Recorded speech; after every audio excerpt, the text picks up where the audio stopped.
Students, welcome back to Silent Learning. അനകമിസാണ് മക്കളെ. എല്ലാവരും അടിപൊളിയായിട്ടും സെറ്റായിട്ടും പവറായിട്ടും ഇരിക്കല്ലേ.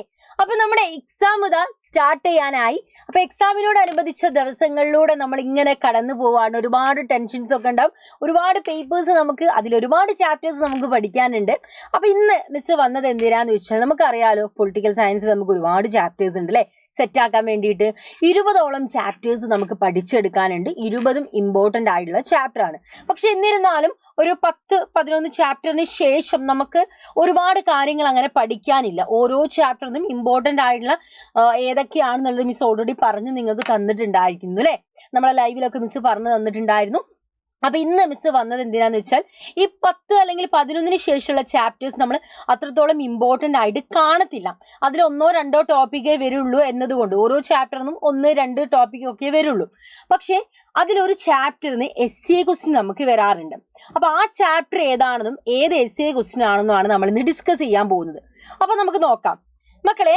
നാഷണലിസം നമ്മളെ 17ാമത്തെ ചാപ്റ്ററിലെ കാര്യമാണ് മിസ് ഈ പറഞ്ഞു വന്നത്. നമ്മൾ പെട്ടെന്ന് കാണുന്ന സമയത്ത് അയ്യോ ഇതൊക്കെ എന്താണ്, വലിയ ഇമ്പോർട്ടൻ്റ് ആയിട്ടുള്ള ഒന്നും അല്ലല്ലോ എന്ന് പറഞ്ഞ് നമ്മളിങ്ങനെ പോകും. പക്ഷേ നമുക്ക് SCA ക്വസ്റ്റ്യൻ ചോദിക്കാറുണ്ട്. അതിനൊരു ഉദാഹരണം, ഇപ്പൊ നമുക്ക് മോഡൽ എക്സാം കഴിഞ്ഞില്ലേ, അതിനകത്ത് സാധാരണഗതിയിൽ നമ്മൾ സെക്കുലറിസം എന്താണെന്നും അതിന് ക്രിറ്റിസിസം എന്താണെന്നും ഇങ്ങനെ പറഞ്ഞു പോകും. ഒരു 5 മാർക്കിനൊക്കെ നമുക്ക് വരത്തുള്ളൂ, അല്ലെ 3-4 ആ ഒരു ലെവലിലാണ് നമ്മൾ കാണാറ്. പക്ഷേ ഈ വട്ടം അത് 8 മാർക്കിന്റെ SCA ക്വസ്റ്റ്യൻ ആയിട്ട് വന്നിട്ടുണ്ട്. അപ്പൊ തന്നെ മക്കളെ മനസ്സിലാവല്ലോ, നമ്മൾ എക്സ്പെക്ട് ചെയ്യാത്ത കാര്യങ്ങൾ SCA ക്വസ്റ്റ്യൻ ആയിട്ട് വരാറുണ്ട്.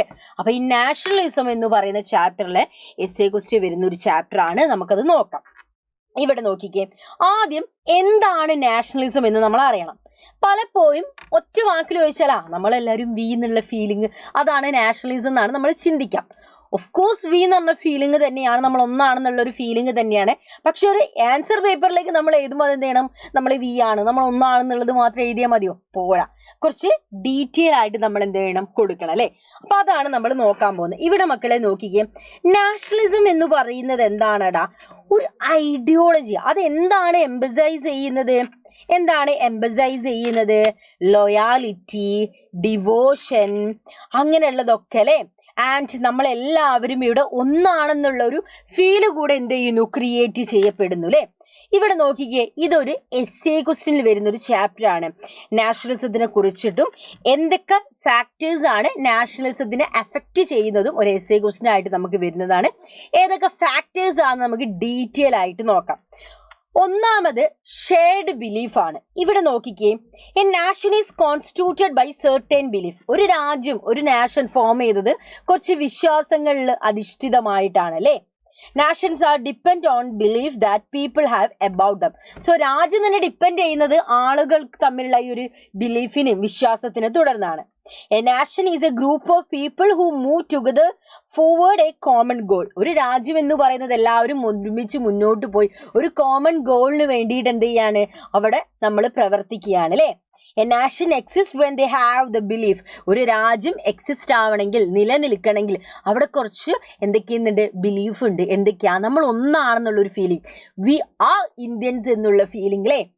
അതേപോലെ തന്നെ നമുക്കൊരു കോമൺ ബ്രദർഹുഡ് ആണ്. നമ്മളെ പ്ലെഡ്ജ് തന്നെ, പ്രതിജ്ഞയിൽ തന്നെ പറയുന്നുണ്ട് അല്ലേ, നമ്മളെല്ലാവരും സഹോദരന്മാരാണ് എന്ന് പറയുന്നുണ്ട്. അപ്പൊ നമ്മൾ ആ ഒരു ഫീലിംഗിലൂടെയാണ് ഒരു രാജ്യം എന്ത് ചെയ്യുന്നത്, നിലനിന്ന് പോകുന്നത് അല്ലെ. To share common belief and to strength the feeling of patriotism, love for the country and sentiments to sacrifice for the nation. So നമുക്ക് ആ രാജ്യത്തോടുള്ള എല്ലാം നമുക്ക് വേണം, വിശ്വാസവും സ്നേഹം വേണം. പക്ഷെ അത് അമിതമാവരുത്. അമിതമാവുമ്പോഴാണ് അവിടെ നമ്മളെ രാജ്യം മാത്രം ബെസ്റ്റ്, അവിടെ നമുക്ക് ഈ തീവ്രവാദം പോലുള്ള കാര്യങ്ങളൊക്കെ, ടെററിസം ഒക്കെ ഉണ്ടാവുന്നത്. അപ്പൊ നമുക്ക് രാജ്യത്തോട് നമ്മൾ ഒരു ഇഷ്ടവും സ്നേഹവും കാര്യങ്ങളൊക്കെ നമുക്ക് ഉണ്ടായിരിക്കണം. അറ്റ് ദ സെയിം ടൈം എന്താ, മറ്റുള്ള രാജ്യത്തിനും ഇതേപോലുള്ള ഒരുപാട് കാര്യങ്ങളുണ്ട്. അവരെ രാജ്യത്തിനെയും റെസ്പെക്ട് ചെയ്തുകൊണ്ടും അംഗീകരിച്ചുകൊണ്ടും വേണം നമ്മൾ മുന്നോട്ട് പോകാൻ. ഓക്കെ, അപ്പൊ മക്കളെ ആ ഒരു കാര്യം നമ്മൾ ഷെയർഡ് ബിലീഫ് നമ്മൾ സെറ്റാക്കി. അടുത്തത് ഹിസ്റ്ററിയിലേക്കാണ് നമ്മൾ പോകുന്നത്. ഹിസ്റ്ററിയിൽ എന്തൊക്കെ കാര്യങ്ങളാണ് പറയുന്നത് മക്കളെ? നമുക്ക് ഒരുപാട് കളക്റ്റീവ് മെമ്മറീസ് ഉണ്ടാവും. Collective memories, legends. നമുക്ക് ചില മൂവി കാണുന്ന സമയത്ത് ഭയങ്കര നമുക്ക് ഗൂസ് ബംസ് ഒക്കെ വരില്ലേ, റൊമാൻറ്റിഫിക്കേഷൻ ഒക്കെ വരില്ലേ, അതേപോലെയുള്ള സംഭവങ്ങൾ, അതേപോലെ റെക്കോർഡ്സ്, ഫ്രീഡം സ്ട്രഗിളിനെ കുറിച്ച് പറയുന്ന സമയത്തൊക്കെ ഇങ്ങനെ സംഭവങ്ങൾ അതൊക്കെ പറയുമ്പോൾ നമുക്കൊരു ഒരു പ്രൗഡ് മൂമെന്റ്, ഇത്രത്തോളം എഫേർട്ട് എടുത്തിട്ടാണ് നമുക്ക് സ്വാതന്ത്ര്യം കിട്ടിയെന്നുള്ളൊരു ഫീലിംഗ് നമുക്ക് അവിടെ ഉണ്ടാവുന്നില്ലേ? അതേപോലെ തന്നെ ഹീറോസ്, നമുക്ക് നാഷണൽ ഹീറോസ് ഉണ്ട്.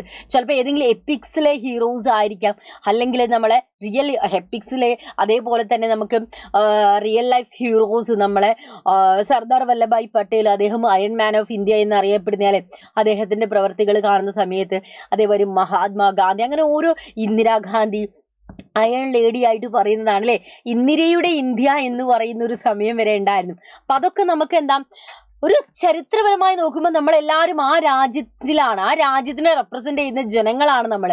ആ ഒരു ഫീലിംഗ് ആണല്ലേ അവിടെ പറയുന്നത്. ഓക്കെ, ഇനി അടുത്ത് നോക്കിക്കേ, ടെറിറ്ററി. ഒരു സ്ഥലത്ത് ഒരുപാട് കാലമായിട്ട് നമ്മൾ ആലോചിച്ച്, നമ്മൾ അയൽപ്പക്കങ്ങൾ തമ്മിൽ എത്ര സ്നേഹമുള്ളത്, കുറേ കാലമായിട്ട് നമ്മൾ അവിടെ ഒത്തൊരുമിച്ചാണ് ജീവിച്ചു പോകുന്നത് അല്ലേ? അതേപോലെ തന്നെയാണ് ഒരു ടെറിറ്ററിയിൽ ഒരുപാട് കാലമായിട്ട് നമ്മളിങ്ങനെ ജീവിക്കുകയാണ്. സോ അങ്ങനെ ജീവിക്കുമ്പോൾ നമുക്ക് ഒന്നാണ്, നമ്മളതാണ് എന്നുള്ളൊരു ഫീലിംഗ് എന്ത് ചെയ്യുന്നു അവിടെ ക്രിയേറ്റ് ചെയ്യപ്പെടുന്നുണ്ട് അല്ലേ? നമ്മൾ mother land, father land, holy land എന്നൊക്കെ പറയുന്നത് ആ ഒരു ഫീലിംഗിൽ നിന്നുകൊണ്ടാണ്. ഓക്കെ, ഇനി ഷെയർഡ് പൊളിറ്റിക്കൽ ഐഡിയൽസ്. നമ്മൾ പൊളിറ്റിക്കൽ ഐഡിയൽസ് ഷെയർ ചെയ്യുന്നില്ലേ? ഡെമോക്രസി, ജനാധിപത്യ രാജ്യമാണ് ഇന്ത്യ എന്ന് പറയുന്നു അല്ലേ? ആൻഡ് സെക്കുലർ സ്റ്റേറ്റ് ആണ്. നമ്മുടെ രാജ്യം ഒരു മതത്തിന്റെ പേരിൽ ഫോം ചെയ്താണോ? അല്ല. അതേപോലെ സോഷ്യലിസം, ലിബറലിസം, ഇത്തരത്തിലുള്ള ഐഡിയൽസ് നമുക്ക് എല്ലാവർക്കും ഉണ്ട് അല്ലേ? ഇത് നമ്മളെ എല്ലാവരെയും എന്ത് ചെയ്യുന്നുണ്ട്?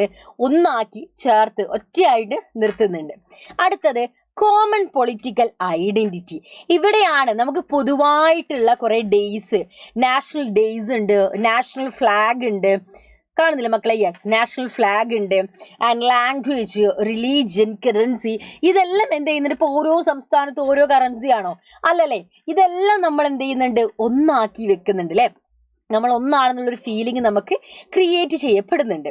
അപ്പം ഇത്രയും കാര്യങ്ങളാണ് ഇന്ന് മിസ്സിന് ഡിസ്കസ് ചെയ്യാനുള്ളത്. മക്കളെ, നമ്മൾ എക്സ്പെക്ട് ചെയ്യാത്ത രീതിയിലുള്ള എസ്സേസ് നമ്മൾക്ക് ചോദിക്കും, അത് സ്വാഭാവികമാണ്. ആ സമയത്ത് പേടിച്ച് നിൽക്കാതെ, നമുക്ക് ഓൾറെഡി അറിയാം 4 എസ്സേ വരും, അതിൽ 2 എണ്ണം മാത്രം നമ്മൾ എഴുതിയാൽ മതി അല്ലേ? അപ്പോൾ ഈ എക്സ്പെക്റ്റഡ് എസ്സേസ് എന്നൊക്കെ പറഞ്ഞു വരുന്ന സമയത്ത് ഏതൊക്കെ എസ്സേ ആണോ സാധാരണഗതിയിൽ ചോദിക്കുന്നത് ആ എസ്സേ നല്ല രീതിയിൽ പഠിച്ചു വെക്കാം. അപ്പം ഈ 4 എസ്സേ വരുന്ന സമയത്ത് 2 എണ്ണം എന്തായാലും നമുക്ക് സെറ്റായിട്ട് എഴുതാൻ പറ്റും, അത് തിരഞ്ഞെടുക്കുക. അല്ലാതെ നമ്മൾ ഒരു എസ്സേ തിരഞ്ഞെടുത്തു പകുതി ഇത് കേൾക്കുമ്പോൾ ഈസി ആണല്ലോ വെച്ച് നമ്മൾ പകുതി എഴുതും, പിന്നെ നമുക്ക് എഴുതാൻ പറ്റില്ല. ചിലപ്പോൾ ഒരു പേപ്പറിന്റെ പകുതിയെ നമ്മൾക്ക് എഴുതാൻ പറ്റുള്ളൂ, തുടർന്ന് നമുക്ക് അങ്ങോട്ട് എഴുതാൻ പറ്റില്ല. ഭയങ്കര ഡിഫിക്കൽട്ടൊക്കെ ആയിട്ട് നമുക്കത് ഫീൽ ചെയ്യും അല്ലേ? ഫീൽ ചെയ്യുക മാത്രമല്ല ഡിഫിക്കൽട്ട് ആയി മാറും. അപ്പം അതുകൊണ്ട് എസ്സേ തിരഞ്ഞെടുക്കുന്ന സമയത്ത് ശ്രദ്ധിക്കുക, നമ്മൾ എക്സ്പെക്ട് ചെയ്യാത്ത ചാപ്റ്ററിൽ നിന്ന് എസ്സേ വരുന്നുള്ള കാര്യം ആലോചിക്കുക. സോ നാഷണലിസത്തിൽ നിന്ന് ഒരു എസ്സേ വരാനുള്ള ചാൻസ് കൂടുതലാണ്. അപ്പോൾ ഈ ഒരു എസ്സേ ക്വസ്റ്റ്യൻ പഠിച്ചു വെക്കുക കേട്ടോ. അപ്പം ഇതേപോലെ ഒരുപാട് വീഡിയോസ് ആയിട്ട് നമുക്ക് ഇനിയും കാണേണ്ടതാണ്. അപ്പം മക്കൾക്ക് ഏതൊക്കെ ഭാഗത്തു നിന്ന് ഏതൊക്കെ കോണ്ടന്റ്സ് ആണ് മക്കൾ എക്സ്പെക്ട് ചെയ്യുന്നതെന്ന് വെച്ചാൽ ഒന്ന് കമന്റ് ചെയ്ത് മിസ്സിനോട് പറയാം. മിസ് അത്തരത്തിലുള്ള വീഡിയോസും കാര്യങ്ങളൊക്കെ ചെയ്യട്ടോ. അപ്പൊ നമ്മുടെ ഇന്നത്തെ സെക്ഷൻ വൈൻഡ് അപ്പ് ചെയ്യാണ്. So that's love it's video. Thanks for watching us dears.